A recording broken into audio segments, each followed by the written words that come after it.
Podemos dizer que agora sim a Revolução Russa inicia. Em março, quando o czar é derrubado do poder, com a ajuda dos mencheviques, que se aliaram aos burgueses, ele vai sair do poder e vai iniciar o que os historiadores chamam de Revolução Branca. Podemos dividir essa escalada da Revolução em 3 momentos: Revolução Branca, Revolução Vermelha e Guerra Civil.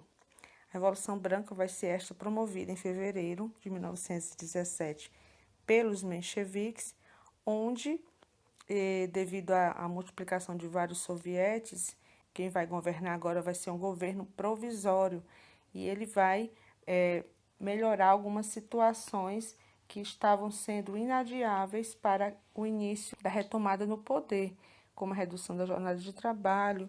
Ele vai permitir que os presos políticos retornem, vai dar anistia a eles, vai perdoar e vai permitir que os exilados voltem e se tornem verdadeiros cidadãos russos. Esse membro do governo provisório, eles não procuraram resolver problemas sociais que estavam afligindo o povo e nisso deixou o povo muito insatisfeito, principalmente porque ele pecou em ter permitido que a Rússia continuasse na guerra, mesmo após tantas vidas e tanta fome que o povo estava passando. Alexander Kerensky vai governar durante esse período. Quando chega em abril, devido a esta permissão para os exilados voltarem, Lenin, que estava exilado na Sibéria, ele vai retornar junto com outros companheiros de bolchevique, como Trotsky. Ele vai mostrar para o povo suas teses, conhecidas como teses de abril, onde ele vai promover, dizer como um dos seus principais lemas, todo o poder aos sovietes. Assim como todo o poder aos sovietes, ele vai promover também a chamada paz, pão e terra. O que seria essa paz? É justamente fazer com que a Rússia saísse da guerra e o povo parasse de passar fome o mais rápido possível. O tempo foi passando, depois de abril, muitas pessoas gostaram das ideias e aderiram às ideias de Lenin, e quando é em novembro de 1917, vai haver o que nós chamamos de Revolução Vermelha, por conta da cor da bandeira do partido bolchevique. Lenin vai estar muito forte. Em novembro ele vai cercar o palácio, a cidade de São Petersburgo, na sede do governo, e vai expulsar Kerensky, que consegue fugir, e ele vai elaborar um conselho comissário de povo, onde ele vai ser o presidente, praticamente. Ele tomou como presidente desse conselho algumas medidas. Ele vai conceder terras às pessoas aos camponeses que não têm, abolir as grandes propriedades e distribuir para os camponeses. Ele vai conceder o controle das fábricas aos operários. Quando ele diz na frase todo o poder aos sovietes, ele já vai iniciando com isso. E também a paz, aquilo que o povo tanto ansiava, que era a saída da Rússia na guerra. Em 1918, ele assina o Tratado de Brest-Litovsk, que é uma assinatura de paz com a Alemanha. Em troca disso, ele vai perder para a Alemanha o território do Império Austro-Húngaro, Império Turco-Otomano, Lituânia, Letônia, Estônia, que antes pertencia à Rússia. Outro princípio vai ser a de autodeterminação dos povos. Ele vai respeitar várias nacionalidades e integrá-los ao Império Russo. Medidas atingiram empresas estrangeiras que se viram acuadas, resolveram se juntar contra este governo bolchevique. E tem início aí, em 1918, a terceira fase desta revolução, que vai ser a Guerra Civil. Uma guerra muito pesada durante 3 anos, vai deixar muitos mortos dentro do território russo, entre bolcheviques e mencheviques. O Exército Vermelho vai ser liderado pelos bolcheviques, é um exército revolucionário, quando vai ter lá os sovietes na liderança de Vladimir Lenin, e o comandante de guerra vai ser Trotsky, comandante do Exército Vermelho. Vai estar formado por operários e camponeses contra o Exército Branco, que vai ser um exército contra-revolucionário formado por essas potências europeias que estavam a favor deste governo do czar, queriam voltar ao antigo regime do czar. Diante desta guerra, Lenin vai colocar algumas medidas de de exceção, que vai ser o uso da força e da violência, que nós vamos conhecer como comunismo de guerra. Nesse período, a fome matou mais de 5 milhões de pessoas dentro da Rússia. Lenin vai adotar a estatização e a centralização da economia, vai fazer tudo que é possível para que o exército se mantenha alimentado e que o povo, nem que à custa disso, passe fome. Ele vai estabelecer o trabalho obrigatório forçado durante a guerra e a requisição de toda a produção agrícola, assim como a igualdade salarial entre as pessoas que trabalhavam nas indústrias e a gestão operária das fábricas, a nacionalização dos bancos e os investimentos, tudo isso vai ser tudo investido em prol desta guerra. Ao final de 1921, o Exército Vermelho vence, Lenin vence com a Rússia totalmente arrasada, e diante dessa situação ele vai implantar uma nova política econômica conhecida como NEP. E a NEP vão ser medidas capitalistas que Lenin vai ficar conhecido como uma frase muito famosa, onde ele vai dizer que é preciso dar um passo para trás para dar 2 passos para frente. Nesse momento, ele vai reorganizar a economia, restaurando parcialmente a iniciativa privada. E aí a gente se pergunta por que eles lutaram para implantar o socialismo e agora impõem medidas de iniciativa privada? Justamente porque a Rússia está, após essa guerra, sem capital nenhum. Então, ele vai precisar tomar algumas medidas capitalistas para que, com isso, depois que conseguirem esse capital, passem a voltar ao Estado capitalista. Então, ele suspende a requisição forçada de produtos agrícolas, ele vai restabelecer a distinção salarial. Parcialmente, ele vai retomar a economia no mercado de monitoramento estatal e vai contratar técnicos estrangeiros para setores básicos da economia e estimular a entrada de capital estrangeiro, mas isso ele não vai ter nenhum sucesso porque nenhum país estrangeiro que é capitalista, vendo que este governo socialista implantou este socialismo, vai querer colocar seu dinheiro dentro daquele país, porque correria o risco de perder tudo novamente. Qual vai ser o resultado disso tudo? Ele vai recuperar parte da produção agrícola e vai ser uma medida boa para a agricultura, mas não vai ser uma medida boa para o desenvolvimento industrial. Nesse período, já estamos aí em 1922, o Império Russo vai deixar de se chamar assim e vai passar a ser chamado de União das Repúblicas Socialistas Soviéticas. É uma forma daqueles lugares que compõem aquelas repúblicas que compõem a Rússia se unirem para proteger a fronteira uma com a outra. Então, elas se unem, formando pela Rússia, a Ucrânia, Uzbequistão, Turcomenistão, Taquinistão, se uniram, porque agora o Partido Bolchevique passou a ser chamado de Partido Comunista, todos os outros países vão fazer da Rússia um cordão sanitário, justamente para impedir que a expansão do socialismo chegasse a esses lugares. Diante disso, em 1921, depois que o partido passou a ser chamado de Partido Comunista, também em 1922, no mesmo ano da formação da União das Repúblicas Socialistas, Joseph Stalin vai ser nomeado secretário-geral do partido e, a partir de 1922, Lenin vai estar adoecendo, né? E em 1924 ele vai falecer. Já havia outras pessoas cogitando quem lideraria agora o Partido Comunista e tinha na disputa os 2 companheiros de Lenin, que era Leon Trotsky e Joseph Stalin. Vladimir Lenin tinha uma preferência. Ele preferia Trotsky porque Stalin já tinha uma medida muito rude. Porém, Trotsky tinha uma maneira diferente de pensar na continuidade do projeto socialista pelo mundo.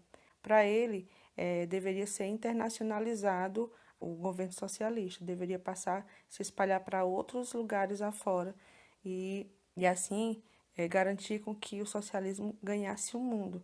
Já Stalin, pelo contrário, ele vai primeiro priorizar a consolidação do socialismo ali dentro da União Soviética. Como Stalin tinha mais poder político e pessoas ao seu favor, visto que ele era o líder, ele vai acabar ganhando essa disputa e derrotar Trotsky. Nesse momento, ele vai ser perseguido e exilado no México a partir de 1940. A partir do momento em que Joseph Stalin vai tomar de conta do Partido Comunista e dar início a uma fase muito importante do governo socialista, que vai ser conhecido como stalinismo, o período de uma das ditaduras mais ferrenhas dentro do século XX. Vai ser a ditadura de Stalin. Joseph Stalin ele vai iniciar propondo uma medida econômica conhecida como os planos quinquenais. O que seriam esses planos quinquenais? Seria uma maneira de consolidar a aceleração econômica com duração de 5 anos. Ele vai tentar desenvolver a agricultura e a indústria baseada na siderurgia, na energia, e vai controlar a produção agrícola, obrigando os agricultores a trabalhar em terras coletivas.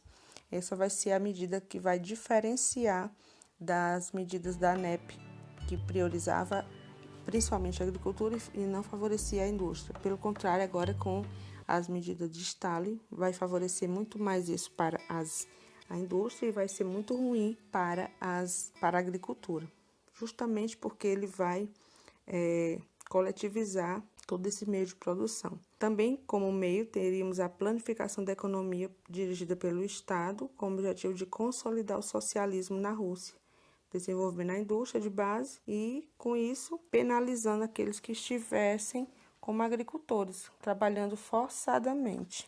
Continuando esse processo, nós temos aqui no governo de Stalin uma ditadura muito longa, que vai desde 1924 até 1953, ele vai ficar até a sua morte neste poder. Nesse período, mais de 5 milhões de pessoas vão morrer de fome, sendo que metade disso vai ser na Ucrânia. Muitas pessoas vão trabalhar forçadamente, camponeses vão se recusar, principalmente aqueles que as propriedades de terra, que eles são têm mais dinheiro, eles são mais prósperos, como os kulaks. Quem era responsável para que tudo isso ocorresse é a Gosplan, a Comissão Estadual de Planejamento Econômico. Era ela que deveria observar e averiguar se a coletivização dos campos ia acontecendo como eles queriam. A forma como essa coletivização ocorria era dividida em kolkhozes e sovkhozes. Os kolkhozes eram fazendas onde os camponeses trabalhavam de forma cooperativa e todo o final da sua produção tinha um valor fixo que ele entregaria para o Estado. Isso nem que isso custasse o seu próprio sangue.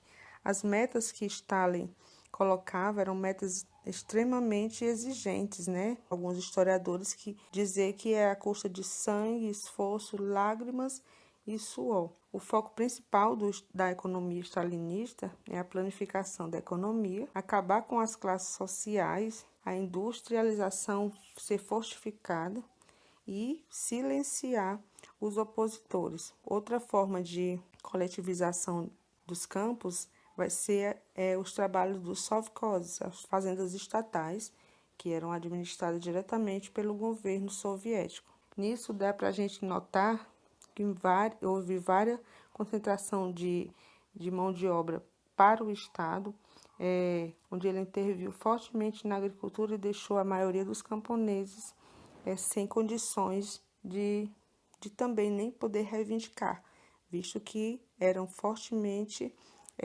abatidos caso fosse se manifestar contra a ditadura do Stalin. E ficou conhecido durante essa ditadura os expurgos soviéticos, que é uma espécie de limpeza. Stalin promoveu os expurgos justamente para centenas de pessoas ficassem proibidas de se manifestar. Foi violenta, houve muita depuração política, as pessoas morreram por poucos motivos, elas estavam morrendo. prisão e deportação e eliminação dos opositores. Entre esses opositores estava Leon Trotsky, que foi perseguido lá no México, foi morto a golpes de picareta na cabeça, e entre eles vários outros também foram perseguidos. Ocorreu esse período chamado de O Grande Terror durante principalmente 1936 a 1939, um período onde existia o que hoje nós sabemos que eram os campos de concentração. Porém, como ninguém poderia falar, porque eram perseguidos e mortos, executados pela polícia secreta soviética, muitos eram colocados e mandados para os gulags, que eram os campos de trabalho forçado nas regiões mais frias da Rússia, como a Sibéria e o Cazaquistão. Então, Stalin melhorou industrialmente a Rússia, fez ela crescer muito fortemente, tanto que ela vai ser muito bem sucedida, não vai sentir o peso que foi a crise de 29, porque ela já estava isolada dos outros países da Europa, e ela não vai sentir tanto mais à custa de muita morte que ocorreu, onde as pessoas só passaram a conhecer, a saber, depois da morte de Stalin. Até então, todos esses atos de extermínio, de campos de trabalho forçado, ninguém conhecia fora da União Soviética. E Stalin, ele se promovia fortemente usando o culto a si mesmo. Essas pessoas que estavam aí, a maioria deles sofria, mas eram colocados no silencioso, né? Você vê aí um cartaz onde foi produzido por Stalin, né? A maioria das pessoas, a maioria dos ditadores, eles usam a sua autopromoção, e esse período é também chamado de realismo socialista. A partir de 1920, esse movimento artístico ele vai representar a figura enaltecendo o Estado, enaltecendo a pessoa do líder, e qualquer manifestação contra vai ser reprimida. Assim como conhecemos algumas ditaduras hoje, como de Adolf Hitler, podemos até comparar o sangue frio e a maldade deste líder soviético com a de Adolf Hitler, como um dos piores ditadores da história. E não é o que fala essa imagem que vocês estão vendo aí. Então, espero que este vídeo possa ter tirado algumas dúvidas suas.